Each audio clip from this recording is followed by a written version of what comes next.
You want answers? I'm as mad as hell, and I'm not going to take this anymore. You want answers? You have offended my family.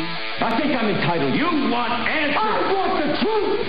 And you have offended a Shaolin temple. You can't handle the truth. Surely you can't be serious. I am serious. And don't call me Shirley. Radical Branch.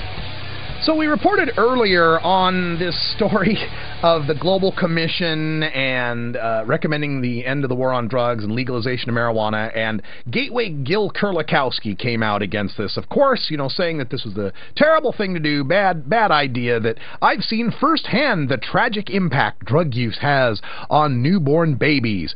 Legalizing illicit drugs and increasing drug use and the need for drug treatment, while also making it more difficult to keep our communities healthy and safe. All the dreadful harms that will come from marijuana legalization. And the latest thing they're using to back this up, and again, we just talked to Dr. Mitch Earlywine about this, is this brain scan idea that we took a look at the brain scans of chronic users, chronic marijuana smokers. Again, we don't know how often, how much, but chronic marijuana users, and we found holes in the brain, or we found these terrible problems with cognition, or these terrible issues with this or that, whatever it might be, the latest scare, the latest harm.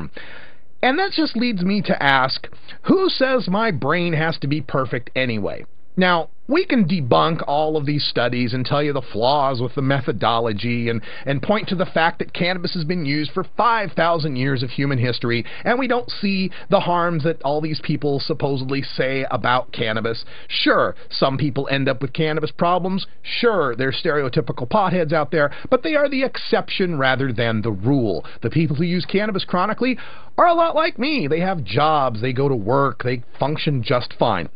But given all that, let's put that aside for a second, and let's just assume that maybe they're right. Let's just assume that maybe chronic cannabis use can lead to cognitive deficits and perhaps not living up to your potential. Who said not living up to your potential was against the law? Who said that we have to be perfect? It's my body, it's my brain, and I will treat it how I like.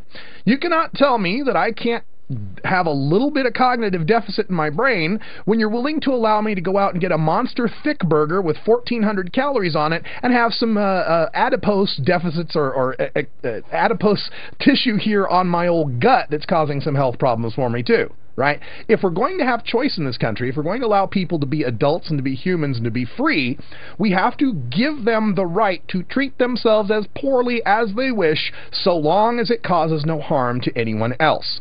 The idea that we are going to use the brain scans of cannabis users as a justification for locking them up makes no sense whatsoever. We've got to lock them up to keep them safe.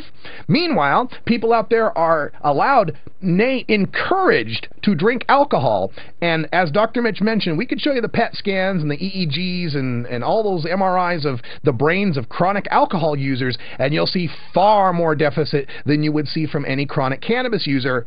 And yet we don't have the need to lock them up to protect their brains. We have accepted that, yes, some people have problems with alcohol. Yes, there are stereotypical alcoholics out there, but they are the exception. And the vast majority of the people that use alcohol use it responsibly, use it socially, and don't end up harming themselves or others through their use of alcohol. The same principle should apply to marijuana. There is no reason the government has the right, the duty, or the need to police what's going on inside my head. It is my brain, it is my body, and I will do with it what I please.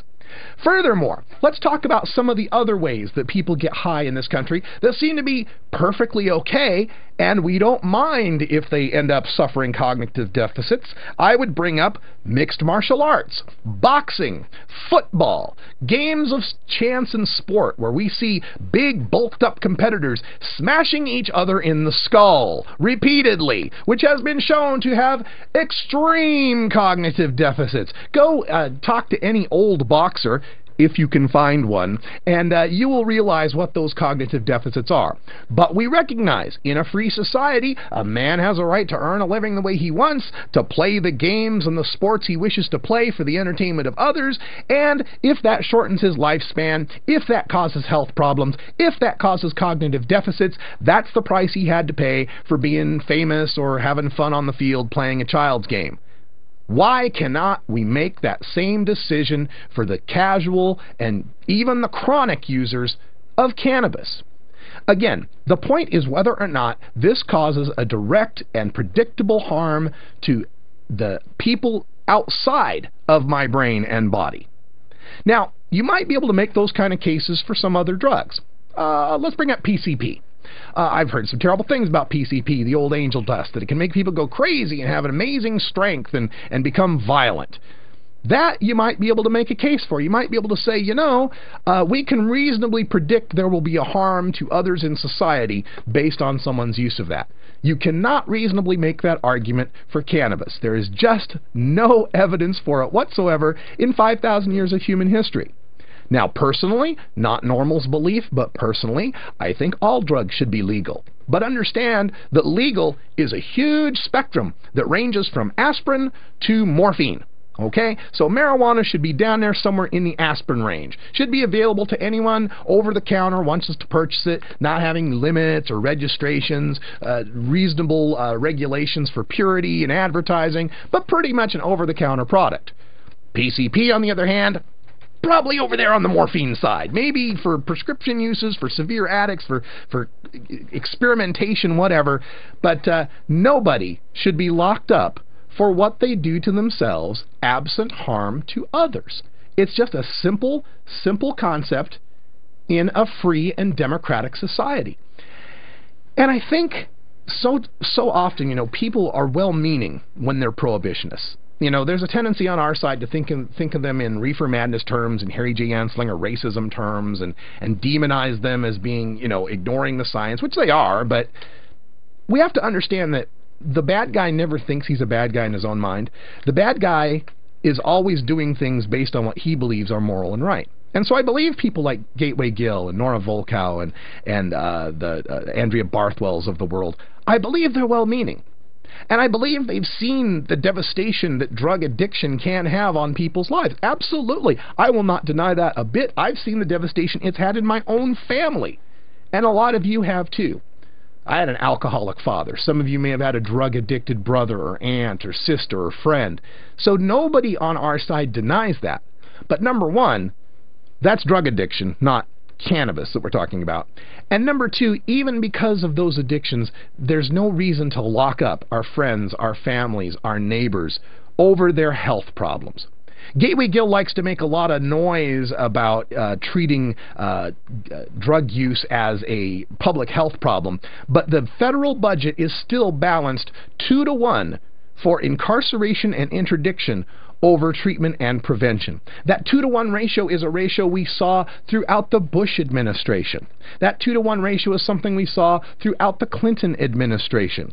It's meet the new boss, same as the old boss when it comes to the prioritization of the war on drugs.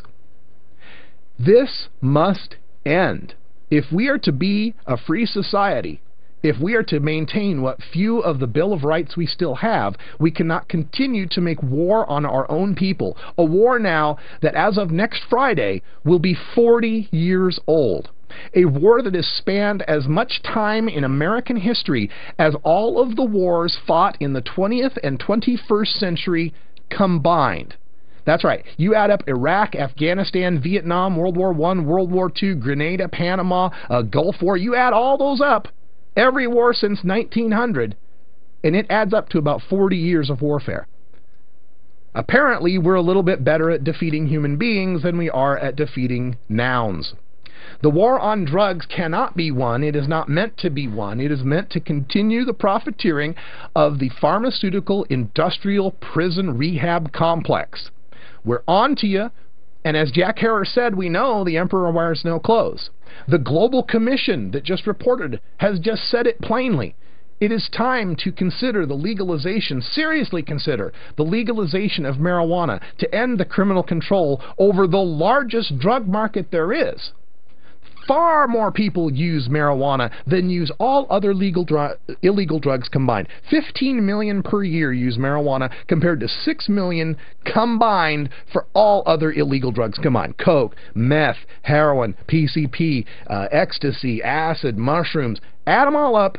6 million of them, 15 million of us. We're outnumbering them just about 3-to-1 here. Legalize our market. Legalize our market, and so many of the problems that you attribute to drugs begin to go away. We begin to bring down that violence on the Mexican border. We begin to end the problems of addiction that end up because the soft drug and hard drug markets are combined. They're both illegal. It's time to bring marijuana out of the shadows. It's time to recognize people have a right to do with their own minds and bodies what they choose. And it's time to turn America back into the land of the free. I'm Radical Russ. Thanks for joining us here for Normal Show Live for Ganja John and Cannabis Carry. We'll be back tomorrow with more news and interviews you can use for the cannabis community. Stay tuned if you're listening live to Hour 2, our Toker Talk Radio, where we take your calls and talk more about the news of the day, plus music and some video. And for those of you on the podcast, until next time, take care of each other.